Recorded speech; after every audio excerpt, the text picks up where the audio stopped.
In this video, you will learn how to use different characters in the demo project of the Runtime MetaHuman Lip Sync plugin. For this tutorial, I'm using Unreal Engine 5.7, which is the latest version at the time of recording. However, you can follow along with any engine version starting from UE 5.0, as the plugins support all versions from 5.0 onwards. First, you need to download the demo project. To run it, you will also need to install the following plugins into your project. You can acquire them on Fab. All the required links, including the demo project sources and packaged build, as well as the plugins, provided in the video description and in the plugin documentation. Once you have verified that everything is working correctly, you can add your own MetaHuman to the project.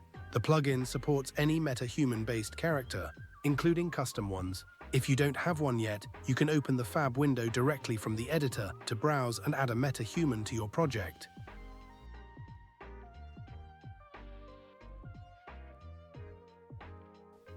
Next, you need to configure its animation. Locate your MetaHuman in the content browser and open its character blueprint class. In the Components panel, find the body component. In the Details panel, locate the anim class property and assign the animation blueprint provided by the demo project. Repeat the same steps for the face component. The demo project includes ready-to-use anim BP classes, which already contain all the logic for lip sync, character idle animations, and other animation-related functionality. You can also customize them as needed, since the demo project is blueprint only and provides full sources. The next step is to add your MetaHuman to the project's character list.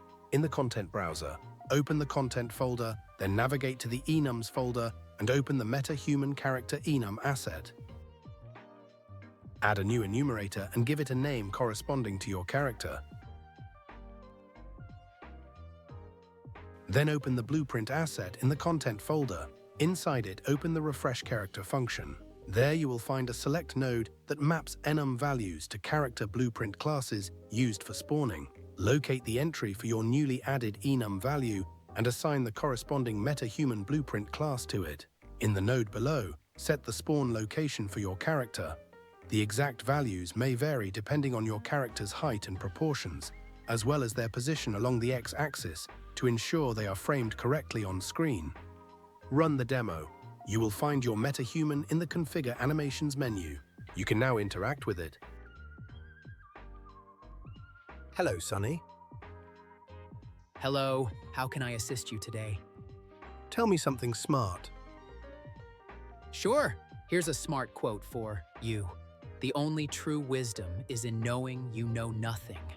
Socrates, is there anything else you would like to learn or discuss? Nothing else, thanks. You're welcome. If you ever have more questions or need assistance in the future, feel free to reach out. Have a great day. Thank you for watching and enjoy your work using Georgie Dev plugins.